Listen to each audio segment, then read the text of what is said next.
पूर्व deputy CM doctor Nirmal Singh ji, Bharatiya Janata party के प्रदेश संगठन महामंत्री श्री अशोक कौल जी, प्रदेश महासचिव डॉक्टर डी.के. मनाल जी, प्रदेश प्रवक्ता श्री राजीव जसरोटिया जी, सुनील सेठी जी, जिला प्रभारी मुनीष शर्मा जी, जिलाध्यक्ष गोपाल महाजन जी, भारतीय जनता पार्टी के सभी पदाधिकारीगण, कठुआ से आए हुए मेरे सभी उपस्थित बहनों और भाइयों, आज इस पावन धरा को, जो हमारे सभी आराध्य देवों के साथ ही ऋषि मुनियों की साधना की पवित्र भूमि है, स्वतंत्रता संग्राम सेनानियों की भूमि है, एक भारत श्रेष्ठ भारत के लिए अपने आप को बलिदान करने वाले उन हुतात्माओं की भूमि है, स्वर्गीय बलदेव सिंह जी की भूमि है। इस धरा को नमन करते हुए मैं आप सबका हृदय से अभिनंदन करता हूं। बहनों और भाइयों, कल से ही वासंतिक नवरात्रि प्रारंभ हुई है। जगत जननी मां भगवती की उपासना का पर्व हमारा यह सनातन समाज वर्ष में 2 बार आदि शक्ति मां भगवती की उपासना करता है। याद करिए, ये शक्ति सृजन का अवसर होता है और ये 9 दिन हम सब सनातन धर्मावलंबियों के लिए उसी शक्ति को अर्चित करने का एक अवसर है। मैं इस अवसर पर यहां की इन पवित्र स्थलों को, माता त्रिपुर सुंदरी के पावन चरणों पर, यहां के शुक्राला माता के श्री चरणों में और माता वैष्णो के इस धाम को कोटि कोटि नमन करता हूं। महान स्वतंत्रता संग्राम सेनानी और महान योद्धा जनरल जोरावर सिंह को भी उनकी स्मृतियों को नमन करता हूं। बहनों और भाइयों, जब जम्मू कश्मीर की बात आती है तो भारत का सिरमौर, भारत का मुकुट हर व्यक्ति गर्व के साथ देखना चाहता है। जब जम्मू कश्मीर की बात आती है तो स्वतंत्र भारत के वे नारे एक बार फिर से गूंजते हुए दिखाई देते हैं कि जहां हुए बलिदान मुखर्जी, वह कश्मीर यही इन्हीं वादियों में नारे गूंजे थे। डॉक्टर श्यामा प्रसाद मुखर्जी ने इस सपने को साकार करने के लिए अपने आप को बलिदान किया था और बहनों और भाइयों, 70 वर्षों तक कोई सरकार निर्णय नहीं ले पाई। डॉक्टर जितेंद्र सिंह जी को आपने चुनाव जिता करके भेजा। मैं जानता हूं 2014 में हम दोनों साथ साथ सांसद थे और तब भी जब भी जम्मू कश्मीर की बात आती थी, बेझिझक एक सांसद के रूप में, एक मंत्री के रूप में बोलते थे कि मैं पहले वहां का नागरिक हूं, धारा 370 समाप्त होनी ही चाहिए और वहां का विकास होना ही चाहिए। और आज मैं बधाई देता हूं आप सबको, प्रधानमंत्री मोदी जी के प्रति आभार व्यक्त करता हूं, गृह मंत्री अमित शाह जी के प्रति आभार व्यक्त करता हूं, जिन्होंने आतंकवाद की इस जड़ को सदैव के लिए समाप्त करके आज कश्मीर में यह साबित कर दिया है कि दिल्ली का लाल किला हो या श्रीनगर का लाल चौक, चारों ओर उत्साह है, उमंग है, क्योंकि यह क्षेत्र आज विकास की मुख्य धारा के साथ जुड़ा हुआ है। बहनों और भाइयों, जो विकास है, आज आप देख रहे होंगे 4 लेन और 6 लेन की एक्सप्रेसवे, मेडिकल कॉलेजेस का संचालन, इंजीनियरिंग कॉलेज, यहां पर सिंचाई की सुविधा, हर घर नल की योजनाएं, ये सब हो ही रही है। लेकिन सबसे बड़ी बात ये, पूछिए इन लोगों से जो लोग इस देश के विभाजन के जिम्मेदार हैं। कांग्रेस से प्रश्न पूछा जाना चाहिए, आखिर हमारा हिंदुस्तान 1947 में आजाद हुआ, लेकिन कांग्रेस की सत्ता लिप्सा ने आजादी के एक दिन पहले देश का दुर्भाग्यपूर्ण विभाजन भी करवाया। और बहनों और भाइयों, स्वतंत्र भारत में हमने हमेशा अपना एक धर्म माना, और वह धर्म माना राष्ट्र धर्म। हम अपने राष्ट्र को सर्वोपरि मानते हैं। मेरे लिए मेरे देश की स्वतंत्रता, मेरे देश की संप्रभुता और इसकी अखंडता सर्वोपरि रखती है। और इसीलिए आज न केवल भारत एक ग्लोबल पावर के रूप में आगे बढ़ रहा है, अभी तो बहनों और भाइयों आप देख रहे होंगे, अन्य दिनों में तो आप छोड़िए, भारत सरकार के साइंस एंड टेक्नोलॉजी के मंत्री भी डॉक्टर जितेंद्र सिंह जी हैं, प्रधानमंत्री कार्यालय के मंत्री भी डॉक्टर जितेंद्र सिंह जी हैं। कोरोना कालखंड में पहली बार आपने देखा होगा, भारत के वैज्ञानिकों ने एक ऐसे यानी दो ऐसे वैक्सीन दिए जो दुनिया के अंदर कोरोना जैसी महामारी की अचूक दवा है, अचूक दवा। आपने देखा होगा, सबसे प्रभावी वैक्सीन भारत ने दी, फ्री में वैक्सीन, फ्री में उपचार, फ्री में टेस्ट, 140 करोड़ भारतवासियों को भारत की सरकार ने प्रधानमंत्री मोदी जी के नेतृत्व में प्रदान किया। और बहनों और भाइयों, 4 वर्ष से फ्री में 80 करोड़ लोगों को राशन की सुविधा, और अगले 5 वर्ष तक ये राशन की सुविधा फिर से प्राप्त होने वाली है भारतवासियों को। आप सोचो, 140 करोड़ में से 80 करोड़ लोगों को 4 वर्ष से फ्री में राशन की सुविधा और अगले 5 वर्ष तक मिलना है। और दूसरी तरफ 1947 में भारत से अलग हुआ पाकिस्तान भीख का कटोरा लेकर के दुनिया के अंदर भीख मांगता हुआ दिखाई दे रहा है।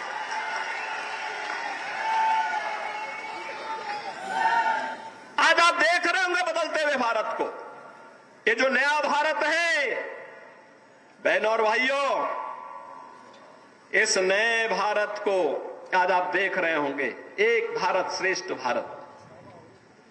इस भारत में भारत के 140 करोड़ लोगों का सम्मान भी है। दुनिया के अंदर आज भारतवासी कहीं भी जाता है, लोग बड़े सम्मान के साथ उसकी ओर देखते हैं। आज भारतवासी दुनिया के अंदर सम्मान प्राप्त कर रहा है। आज सीमाएं भी सुरक्षित हुई हैं। ऐसा नहीं कि अब कोई पाकिस्तान व्यक्ति घुसपैठ करके सुरक्षा में सेंध लगाएगा, नहीं लगा सकता। अगर एक फूट जाए ना तो पाकिस्तान अब सफाई देता कि नहीं, मेरा इसमें हाथ नहीं है, क्योंकि उसे मालूम है अगर कुछ हो गया तो फिर उसको लेने के देने पड़ेंगे। और बहनों भाइयों, जब एक मजबूत सरकार होती है तो ऐसे होता है। सुरक्षा की पुख्ता व्यवस्था, कश्मीर में धारा 370 समाप्त करके यहां के आतंकवाद की समस्या का समाधान, देश के अंदर नक्सलवाद की समस्या का भी समाधान हो गया।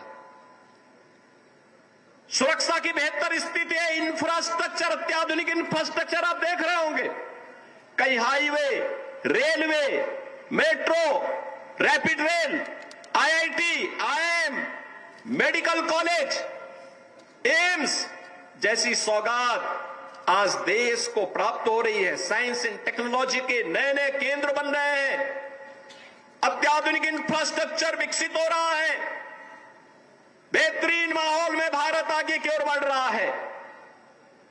और यही नहीं, इन सब स्थितियों को ध्यान में रखने के साथ ही गरीब कल्याणकारी योजनाओं की कोई सानी नहीं। आप देखते होंगे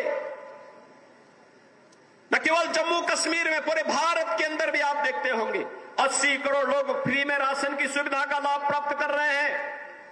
60 करोड़ लोग आयुष्मान भारत में 5 लाख रुपए की स्वास्थ्य बीमा का कवर प्राप्त कर रहे हैं। 50 करोड़ लोगों को जनधन के अकाउंट खोले गए। 12 करोड़ अन्नदाता किसान प्रधानमंत्री किसान सम्मान निधि का लाभ प्राप्त कर रहा है।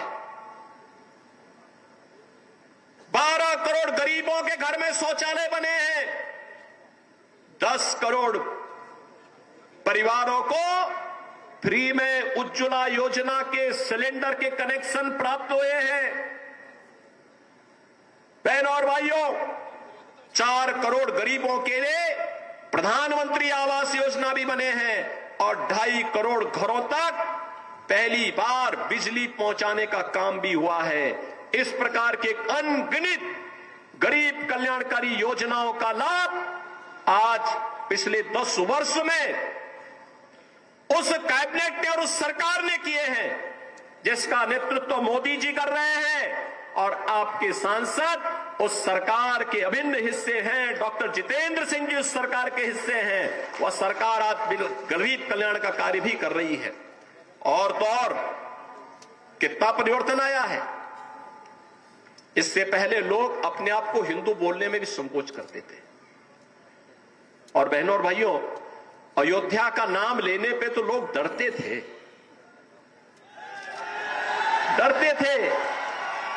मुझे याद है जब मैं 2017 में उत्तर प्रदेश का मुख्यमंत्री बना तो मैं अयोध्या चला गया। लोगों ने कहा रे क्या कर रहे हैं? मैंने कहा रे क्यों? कहा कि अयोध्या जाने से आपको मालूम है कि कुछ लोग नाराज हो जाएंगे। मैंने कहा कुछ लोग नाराज हो जाएंगे तो क्या मैं अपनी आस्था के साथ और जन आस्था के साथ खिलवाड़ कर दूं क्या? ये वोट बैंक के लिए नहीं हो सकता है। हमने कहा अयोध्या में भव्य दीपोत्सव के आयोजन की तैयारी करो। और बहनों और भाइयों, अच्छी सरकार बनती है तो 500 वर्षों का इंतजार भी समाप्त हो जाता है। आज अयोध्या में राम मंदिर का निर्माण हुआ है ना, क्या ये काम कांग्रेस के लोग कर पाते क्या? अयोध्या में राम मंदिर का निर्माण कांग्रेस कर पाती क्या? बहनों और भाइयों, कांग्रेस ने तो कहा था कि राम हुए ही नहीं, कृष्ण हुए ही नहीं। जो एक्सीडेंटल हिंदू थे वे राम और कृष्ण पर ही प्रश्न खड़ा कर दिए थे। इससे बड़ी आस्था के साथ खिलवाड़ दूसरा नहीं हो सकता। बहनों और भाइयों, कैसे इन्होंने अपमानित करने का प्रयास किया था। राम और कृष्ण के अस्तित्व पर ही प्रश्न खड़ा करके हमारे आराध्य देवों को नकारने का प्रयास किया था।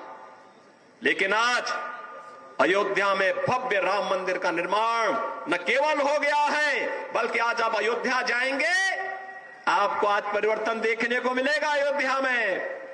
अयोध्या में लगेगा जैसे त्रेता युग का अयोध्या यहां उतर आया है, साक्षात उतर आया है।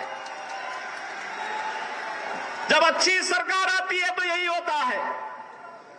अच्छी सरकार आती है यही होता है। काशी में आप जाइए, काशी विश्वनाथ धाम बन गया है। लोग बोलते थे काशी विश्वनाथ धाम संकरी गली थी, बामुश्किल 5 लोग जा पाते थे।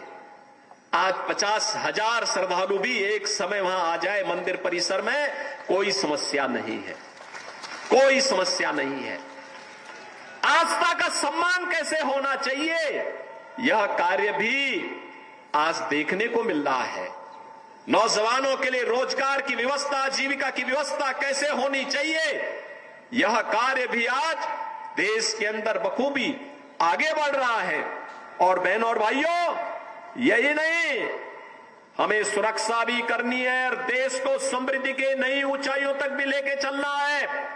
इस पर जो कार्य वर्तमान में हो रहा है, यह किसी से छुपा हुआ नहीं है। पूरा देश इस बात को जानता है। आपने देखा होगा, यह देश जब अपनी आजादी का अमृत अमृत महोत्सव मना रहा था। आजादी के 75 वर्ष पूरे हो रहे थे।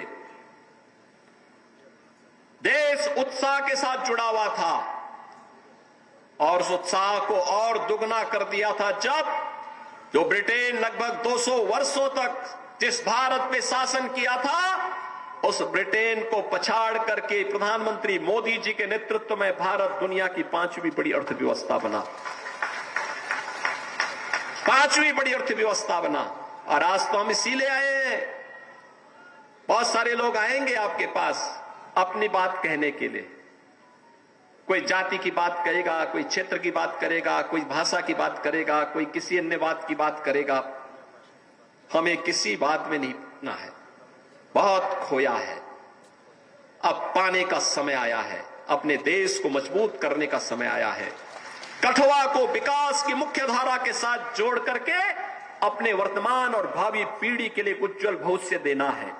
और इसके लिए आवश्यक है जो कार्य यहां पे पिछले 10 वर्ष के अंदर, मैं सचमुच चौंका था जब मैं ऊपर से हेलीकॉप्टर से देख रहा था। यहां का विकास किस तरीके से कोई सोचता था यहां भी एक्सप्रेसवे से जुड़ेगा, यहां भी मेडिकल कॉलेज बनेंगे, यहां पे प्रौद्योगिकी संस्थान बनेंगे, यहां पे कुछ अच्छे सेंटर स्थापित होंगे। जम्मू कश्मीर को तो लोगों ने लावारिस छोड़ दिया था, भगवान भरोसे छोड़ दिया था। देश को इन्होंने किस प्रकार का व्यवहार देश के साथ किया था। बहनों और भाइयों, कांग्रेसियों के व्यवहार पर कोई आश्चर्य नहीं, क्योंकि इन्होंने पूरे देश को अपनी बपौती समझ करके उसको, जब देश के ऊपर संकट आता था, ये लोग देश छोड़ करके भाग जाते थे। किसी भी समय में आपने देखा होगा, या डोडा का नरसंहार किसने नहीं देखा था। लेकिन बहनों और भाइयों, अब हमारे पास वक्त आया है। पिछले 10 वर्ष में जो कार्य किया है उसके परिणाम को हमें और बेहतर तरीके से सामने लेकर के आना है। और इसके लिए तीसरी बार मोदी जी ने आपसे कार्यकाल मांगा है। मोदी जी तीसरी बार देश के अंदर भारत को तीसरी बड़ी अर्थव्यवस्था के रूप में स्थापित करने के लिए आपके पास आ रहे हैं। और इसके लिए मोदी जी के प्रतिनिधि के रूप में आपके लोकप्रिय सांसद और केंद्रीय मंत्री डॉक्टर जितेंद्र सिंह जी तीसरी बार आपका आशीर्वाद प्राप्त करने के लिए आपके पास आए हैं।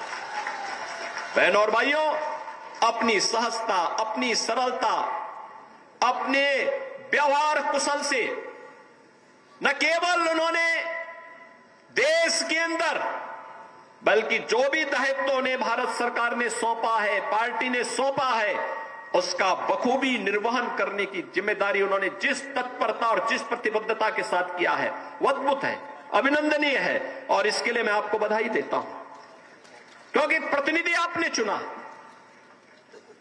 उनके साथ संसद में हम लोग जब 2014 में साथ साथ सांसद थे, तब भी मैं देखता था बहुत ही सहजता, सरलता के साथ किसी भी बड़ी से बड़ी समस्या का समाधान कैसे होना चाहिए, इसके लिए वह उस समस्या के समाधान पर विश्वास करते थे। बहनों और भाइयों, आज मैं आपसे ही कहने के लिए आया हूं, आज देश आज जिस नए युग में प्रवेश किया है, जिस नए भारत का हम दर्शन कर रहे हैं, यह सच है मोदी जी का नेतृत्व है। मोदी जी को इसका श्रेय जाता है। नए भारत के शिल्पी के रूप में मोदी जी का हर व्यक्ति सम्मान करता है। लेकिन बहनों और भाइयों, मोदी जी के साथ साथ आपको भी इसका श्रेय जाता है, क्योंकि मोदी जी को एक वोट देकर के आपने मोदी जी को देश की सत्ता सौंपी, देश की बागडोर सौंपी। मोदी जी को देश की बागडोर सौंपी है तो परिणाम आज आपके सामने है। अयोध्या में राम मंदिर भी बन रहा है, भारत दुनिया की बड़ी ताकत भी बन रहा है, सुरक्षा का बेहतर वातावरण भी बन रहा है, विकास के बड़े बड़े कार्य भी हो रहे हैं, गरीब कल्याणकारी योजना भी प्रभावी ढंग से आगे बढ़ रही है। अगर जनता जनार्दन वोट ही न देती, क्या हम उत्तर प्रदेश देश के सबसे बड़े राज्य को संभाल पाते? क्या जो जम्मू कश्मीर की स्थिति थी, यहां पर पाकिस्तान प्रस्त आतंकवादी किस तरीके से तबाही मचाए हुए थे, लेकिन उत्तर प्रदेश के अंदर तो सत्ता के संरक्षण में जिस प्रकार की अराजकता थी, हर दूसरे दिन दंगा होता था, कर्फ्यू लगता था, महीनों महीनों कर्फ्यू रहता था। बहनों और भाइयों, 7 वर्ष से मैं आज उत्तर प्रदेश के अंदर मुख्यमंत्री के रूप में काम कर रहा हूं, और बहनों और भाइयों, 7 वर्ष में एक भी दंगा नहीं हुआ, वहां कोई दंगा नहीं है, कर्फ्यू नहीं है, बल्कि भगवान शिव की कावड़ यात्रा निकलती है धूम धड़ाके के साथ। अब लोग भूल गए कि कर्फ्यू भी कभी लगता था यहां पे। आप देखते होंगे, उत्तर प्रदेश देश का पहला राज्य है जहां के धर्मस्थलों से जो माइक की चिल्लाहट होती सब उतर गया है, समाप्त। अब वहां माइक की आवाज नहीं होती है, लोग शांतिपूर्ण तरीके से विकास में विश्वास कर रहे हैं। विकास और आस्था को सम्मान किस रूप में होना है, अयोध्या उसका एक उदाहरण आपके सामने है, मथुरा वृंदावन उसका उदाहरण है। और बहनों और भाइयों, मैं तो आज अपने कठुआ के बहनों और भाइयों से ही कहूंगा, आपके यहां प्रथम चरण में चुनाव है। चुनाव के बाद पदाधिकारी अन्य क्षेत्रों में प्रचार के लिए जाएंगे, देश के अन्य क्षेत्रों में भी जाएंगे, लेकिन आप लोगों को फिर अयोध्या के दर्शन के कार्यक्रम जरूर बनाने चाहिए। बनाइए, हमें पहले से बता देना। आज अयोध्या में कोई समस्या नहीं है, कोई समस्या नहीं। जो पहले आज से 7 वर्ष पहले, 10 वर्ष पहले अयोध्या गया होगा, वो थोड़ा संकोच कर रहा होगा। अब अयोध्या बदल गई है। जैसे कठुआ में 6 लेन के एक्सप्रेस वे आ रही है ना, ऐसे अयोध्या के अंदर भी हम लोगों ने ऐसे एक्सप्रेस वे बना दी है।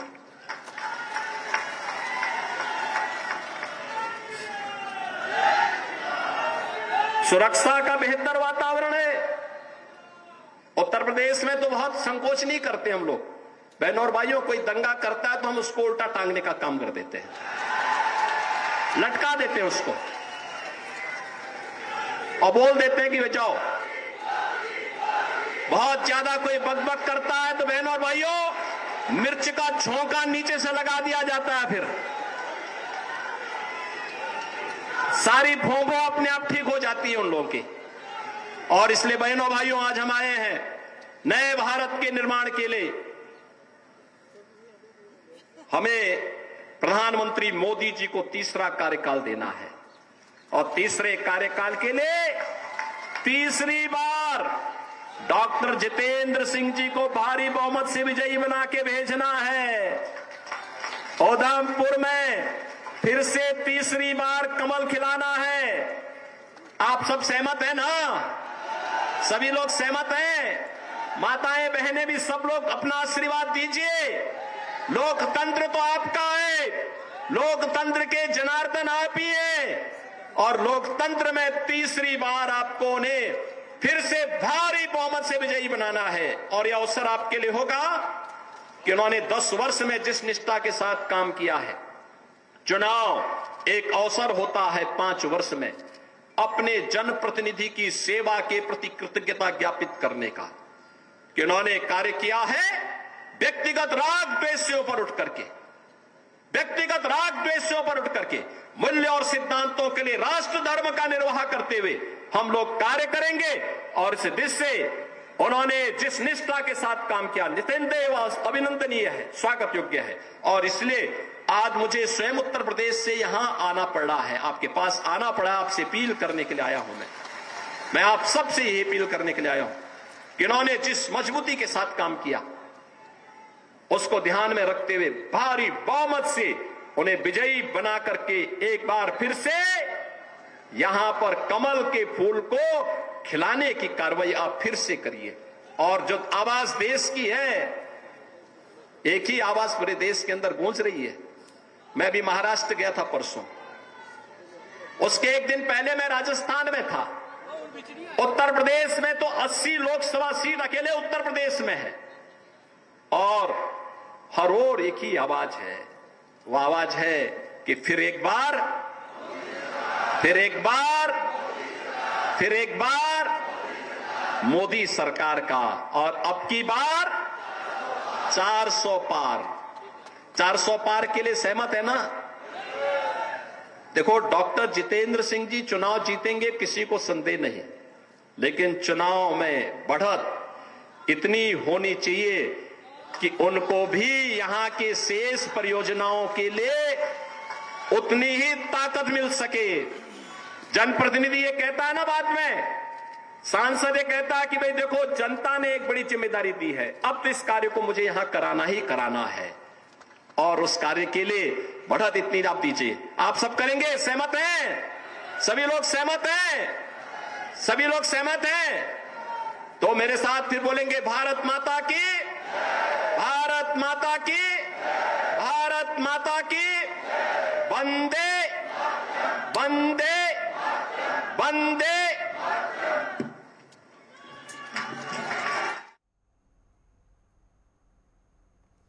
तो जम्मू कश्मीर के कठुआ में जनसभा को संबोधित कर रहे थे सीएम योगी आदित्यनाथ, और विक्ट्री का ये साइन दिखाते हुए सीएम योगी आदित्यनाथ मंच पर मौजूद तमाम दिग्गजों के साथ।